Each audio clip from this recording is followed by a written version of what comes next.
Welcome to Whispers and Confessions. There might be a twist waiting, so please make sure to watch until the end.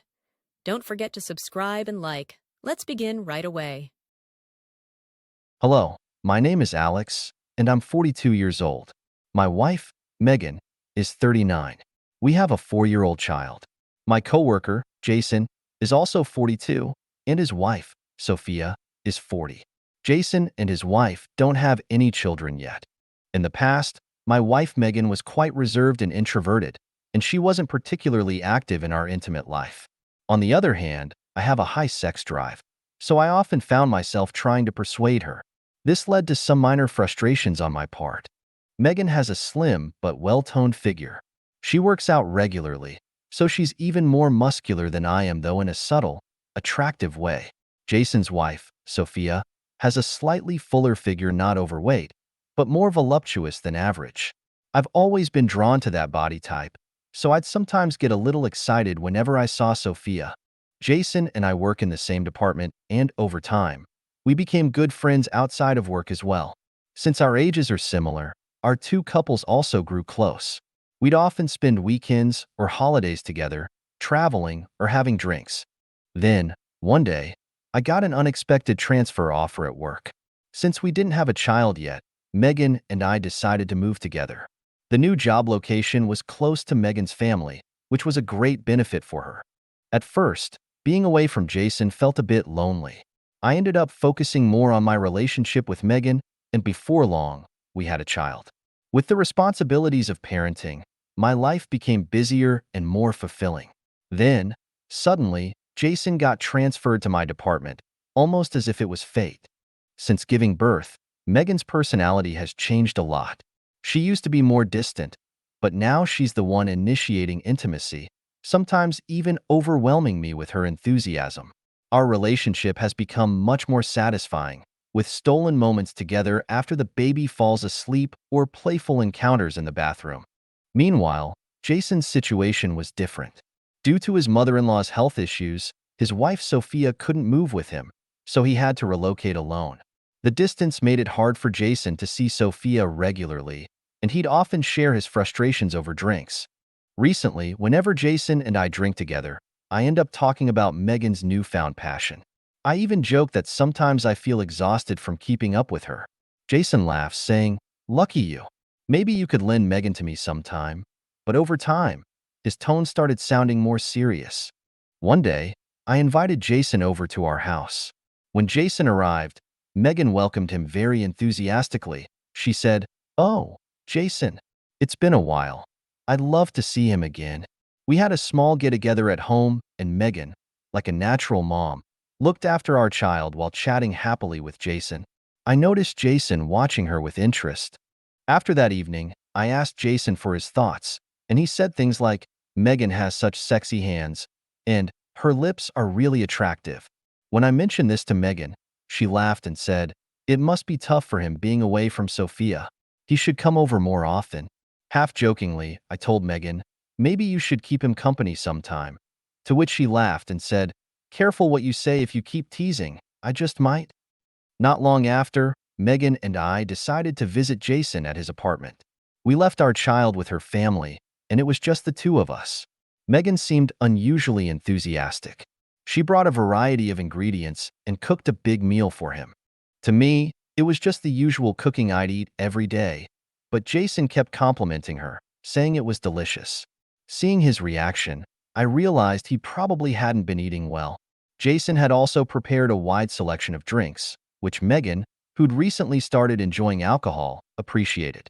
As Megan poured Jason another drink, he took her hand and said, "You have such beautiful hands. You're a great cook, gorgeous. Honestly, Alex, you're a lucky guy." Megan, looking slightly tipsy, started getting playful, saying, "Oh, stop with the compliments. You're making me blush." At that point, I decided to step out, saying, "I'll go grab some snacks," and went to the convenience store. When I came back, as I was about to enter, I heard a commotion in the living room. Megan's voice whispered urgently, "No, what if Alex comes back?" And then there was silence. I peeked in and saw Jason holding her, his lips pressed against hers. I had seen this coming in a way. Jason had been joking about borrowing Megan, and I could tell he was becoming more serious. Initially, I felt a pang of jealousy, but strangely, there was also a thrill. I decided to just watch for a moment. As I observed them, I felt a mixture of emotions: discomfort at seeing my wife close with another man, but also a strange excitement. A part of me even thought, maybe next time, it'll be my turn with Sophia. At first, Megan hesitated, but gradually she yielded to Jason. Their hands intertwined, and their lips met in a passionate kiss. Megan's face flushed, her ragged breathing betraying her arousal. Jason caressed her body with gentle confidence, guiding her onto the sofa. As he straddled her, kissing her deeply while caressing her breasts, Megan whispered, "We shouldn't. Alex might." Yet her body told a different story, her hands pulling Jason closer. Megan's t-shirt rode up, her bra slipping down, alternately revealing and concealing her soft breasts. Watching Jason's tender caresses, my heart raced involuntarily. Suddenly, the snack bag slipped from my grasp with a rustle. Megan turned, startled to see me. "Alex, she stammered, flustered. After a moment's pause, I nodded. "It's okay." Jason's eyes met mine, his grateful smile tinged with complex emotions. I'd anticipated this possibility, but witnessing Megan surrender to Jason before my eyes unleashed a whirlwind of emotions. Initial jealousy gave way to an unexpected thrill. Caught in this emotional turbulence, I stood transfixed, watching them. That night, we all spent time together. The initial awkwardness dissolved as alcohol flowed, warming the atmosphere. As the evening progressed, the physical contact between Megan and Jason intensified. Megan blushed and whispered, "We shouldn't. Alex is watching," yet she didn't pull away from Jason's touch. Gradually, Jason's hand slipped under Megan's skirt, gently exploring her most intimate areas.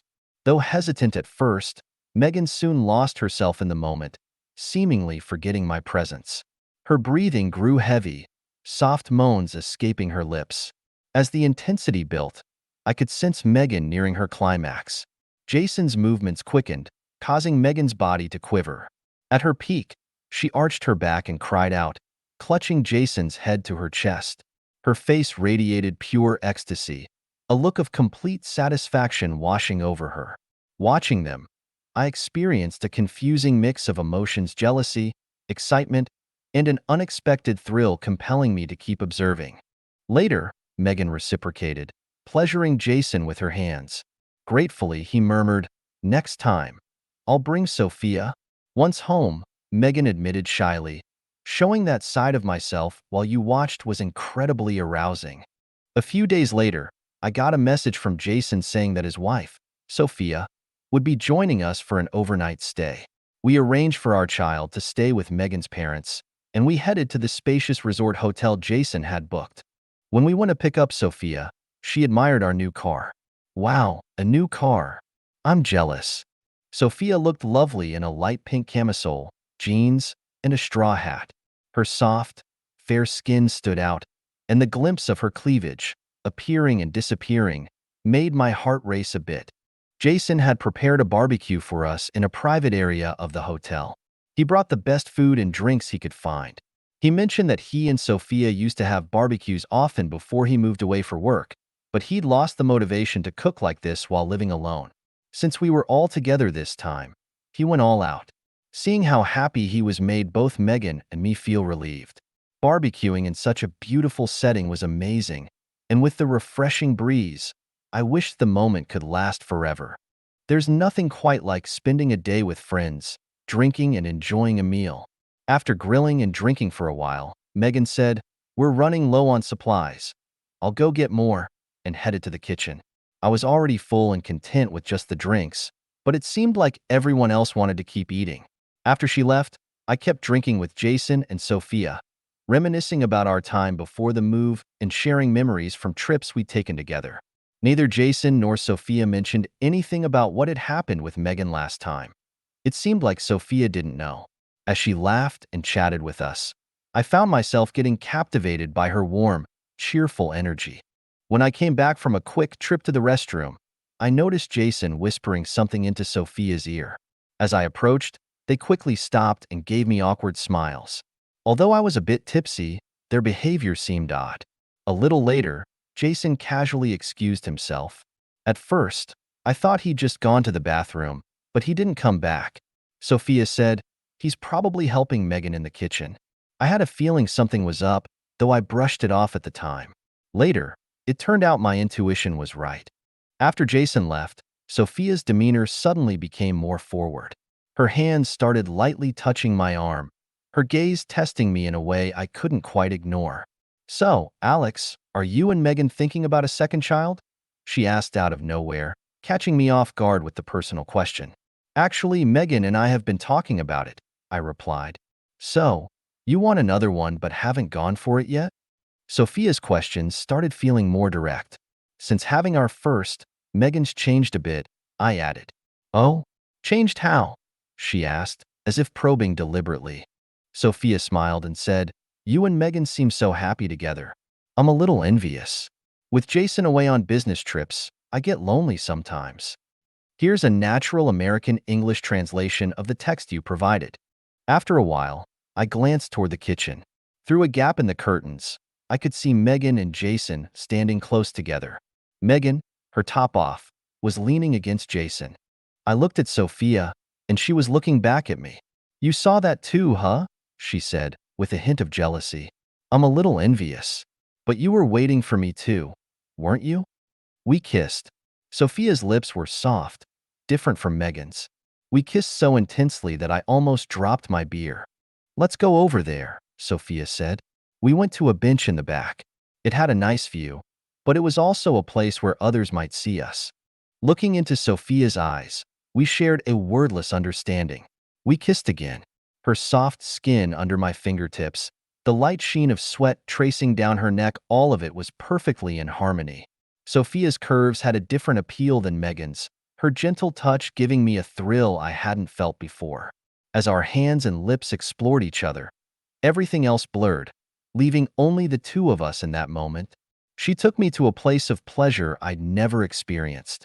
Right there on that bench, we became one. I wondered if Sophia had anticipated this, or if she was simply going with the flow, but I decided not to ask. "Alex, that was amazing. Let's meet again sometime," she said. I replied with a laugh, "Next time. Somewhere else. This bench isn't exactly comfortable." Megan and Jason still hadn't returned. "They're taking a while. What do you think they're up to?" I suggested to Sophia that we check on them. "Should we take a quick peek inside?" she agreed. Quietly, we peeked through the curtains. Megan's face was flushed, and a small moan escaped her. Jason was sharing pleasure with Megan in the kitchen. Watching them, Sophia's face also turned red, and she held my hand tightly. In a whisper, I said, "Well, looks like things are getting intense in there." Sophia replied, "I didn't expect it to go this far." Smiling, she added jokingly, "I'm going to have to give Jason a talking to later." A moment later, Megan seemed to notice us. She shook her head in embarrassment, but Jason paid no attention and continued. Though embarrassed, Megan surrendered herself to him. Watching this with Sophia was a unique experience, and I found myself wanting to keep watching. At first, I felt jealous seeing my wife with another man, but soon I started thinking that this experience might not be so bad. If the love between us doesn't change, maybe swapping partners could even bring a fresh spark to our relationship. Finally, Jason and Megan returned. Jason gave me a knowing look with a refreshed expression, and Megan, a bit shyly, said, "Why were you watching? That's embarrassing." But her smile was soft, and she didn't seem uncomfortable. "I'm getting hungry," I said, and someone suggested, "The burgers are ready, should we grill them up?" Everyone agreed enthusiastically, saying, "Yes, let's make a lot and eat our fill." And so, the barbecue party started up again. Afterward, we headed back to our hotel rooms at the resort. I couldn't help but wonder what else might happen next.